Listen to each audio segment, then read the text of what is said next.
जन स्वराज पार्टी के द्वारा केंद्र सरकार के द्वारा कराया जा रहे जातिगत जनगणना और बिहार सरकार के द्वारा सर्वे कराने के खिलाफ बिहार के मुख्यमंत्री नीतीश कुमार के पैतृक गांव नालंदा जिला के कल्याण बिगहा में हस्ताक्षर अभियान चलाएगी। इस बात की जानकारी देते हुए जन स्वराज पार्टी के जिलाध्यक्ष एवं वरिष्ठ नेता ब्रजभूषण सिंह एवं रमेश सिंह ने दोनों संयुक्त रूप से एक प्रेस कॉन्फ्रेंस का आयोजन कर 11 मई से बिहार के मुख्यमंत्री नीतीश कुमार के पैतृक गांव से यह अभियान शुरू किया जाएगा। और आगे इन्होंने क्या क्या कहा, आइए आपको सुनाते हैं। स्वराज पार्टी की तरफ से क्या आखिर कारण?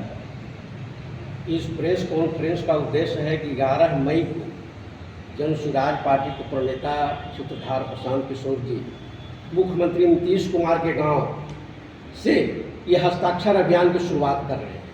हमारा जन स्वराज जातीय जनगणना के विरोध में नहीं है, लेकिन आज जो है केंद्र सरकार ने इसके आज लागू की है। बिहार में 3 साल पहले से लागू है। तो इसी जनगणना के आधार पे नीतीश कुमार ने आरक्षण को बढ़ाकर 65% करने का जो है अनुशंसा जो केंद्र सरकार को किया, उसका क्या हुआ?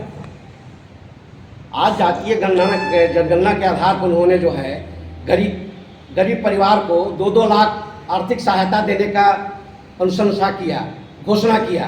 क्या हुआ?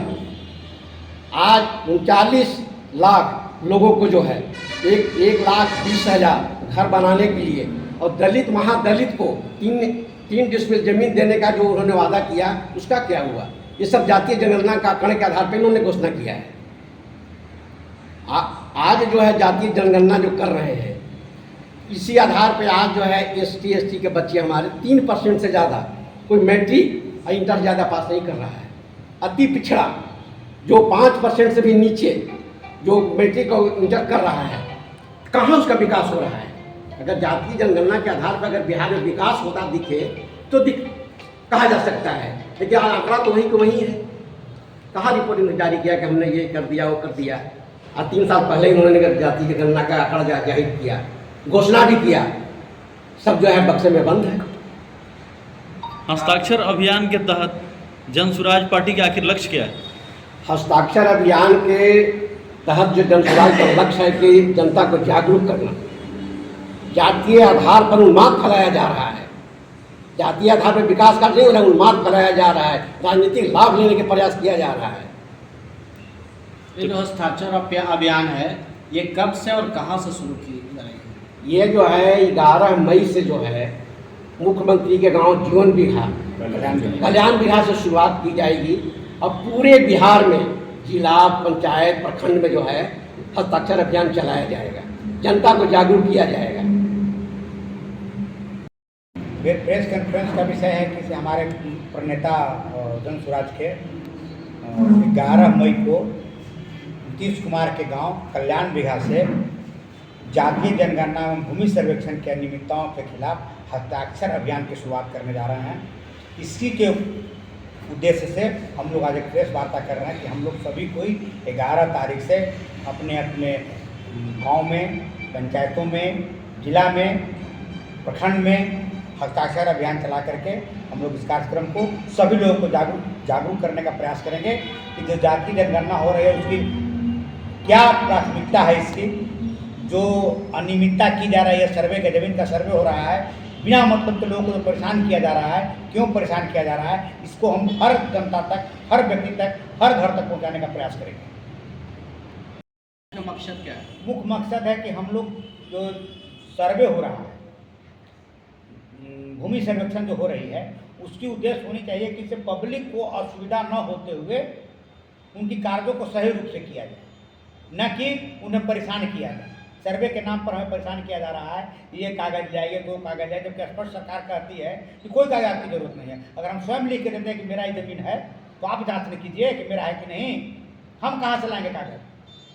हमारे पास कागज भूल गया, जल गया, तो परेशान कर रहे हैं, पैसा चाहिए तो कहाँ से देंगे? कागज आप खोजिए, हम बता दें कि मेरा जमीन है, कुछ दूसरे का दूसरा को दे दीजिए, मेरा है तो मेरा दीजिए। तो क्या जाति जनगणना जो केंद्र सरकार द्वारा आयोजित की गई है करने के लिए, तो क्या जन स्वराज पार्टी समर्थन करेगी या नहीं करेगी? हम जाति जनगणना का समर्थक हैं, परंतु उसमें जो उचित सर्वे होनी चाहिए, जो जिस तरह से जिसकी जितनी भागीदारी जो कहते हैं, उस तरह से जनगणना अगर उचित हो सही सही जनगणना होनी चाहिए। ये नहीं कि से कोई आया घर बैठे कि व्यक्ति का 3 बार कर दिया, किसी का किया ही नहीं। अभी आप जमीन सर्वे को लेकर बिहार सरकार पर हमला कर रहे हैं, तो क्या यह सर्वे होना चाहिए या नहीं होना चाहिए जन स्वराज पार्टी की तरफ से? सर्वे होना गलत नहीं है, जमीन के उचित जो है उसकी सर्वे होनी चाहिए, परंतु उसकी जो लोगों का जो दिक्कत है उस समस्या को समाधान करते हुए सरकार एक ऐसी टीम बनाए जो गांव-गांव जाए और घर-घर लोगों से उस समस्या को समाधान करने का प्रयास करें और उसका कार्य को करें, न कि एक जगह बैठ जा रहा है कि ब्लॉक में सब कोई आइए, हमारा घर है, हम गरीब आदमी हैं, हमारे पास वहाँ जाने की क्षमता नहीं, जाएंगे तो हमको तो भेंट भी नहीं होगा, कोई चिनेगा भी नहीं, 2-3 4 दिन दौड़ेंगे तो घर रह जाएंगे। आखिर इसमें गलती किसकी? प्रशासन की। सामने आया कि 94 लाख परिवार सभी वर्गों के जो अति गरीब हैं उन्हें सरकार द्वारा प्रति व्यक्ति 2 लाख रुपए आर्थिक सहायता दी जाएगी। 50 लाख भूमिहीन हैं हमारे बिहार में, इनको बिहार सरकार ने बोला था कि मैं 3 डिसमिल ज़मीन उन्हें दूंगा घर बनाने के लिए, जिसमें अभी तक का जो आंकड़ा आया है 2,34,000 भूमिहीन परिवारों को ज़मीन मिली, जिसमें 1,20,000 वैसे परिवार को ज़मीन मिली जिनको सिर्फ कागज़ पर ही मिली, उनका न मोटेशन हो चुका और न उनके ज़मीन कब्जा में आई। तीसरी बात है कि जो दलित परिवार 39 लाख हमारे बिहार में जिनको घर बनाने के नाम पर 1,20,000 रुपये देने की बात कही गई थी विधानसभा के पटल पर, वो कहाँ तक मिली किसी को अभी तक हम लोगों के संज्ञान में वैसे कोई नहीं व्यक्ति हैं जिनको 2 लाख रुपया मिला, न 3 डिसमिल ज़मीन मिली और न उन्हें घर बनाने के लिए 1,20,000 रुपये मिले। और जातीय जनगणना आज़ादी के बाद से ही होते आ रही है। आप देखते होंगे कि दलित और मुसलमानों का गणना हुई है, तो सिर्फ गणना करा लेने मात्र से ही देश का और हर नागरिक का विकास नहीं हो सकता है।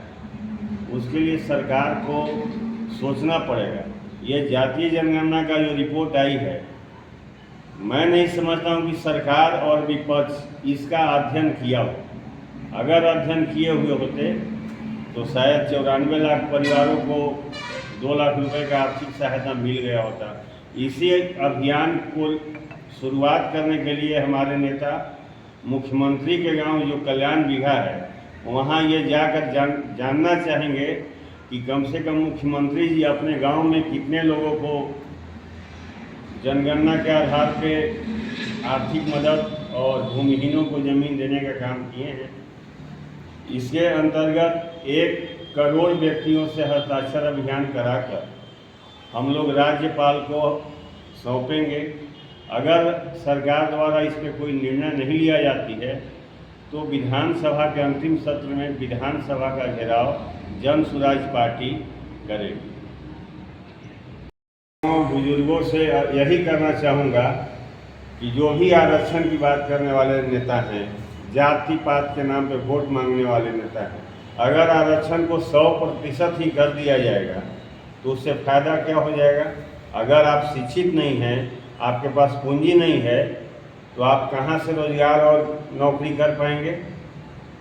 अगर आप बैंक से भी लोन लेने जाते हैं तो वहाँ भी बैंक मॉर्गेज खोजती है। आपके पास मॉर्गेज के लिए कुछ है ही नहीं तो कहाँ से पैसा मिलेगा? पैसा नहीं मिलेगा, आपकी जो स्थिति है इसमें कुछ सुधार नहीं हो पाएगा। इसलिए अपने जीवन को बेहतर बनाने के लिए आप जात पात, जातीय धर्म, हिंदू मुस्लिम से ऊपर उठकर एक नए विकल्प को चुनें ताकि इसमें आपका और आपके बच्चे का व्यवस्था में बदलाव आए।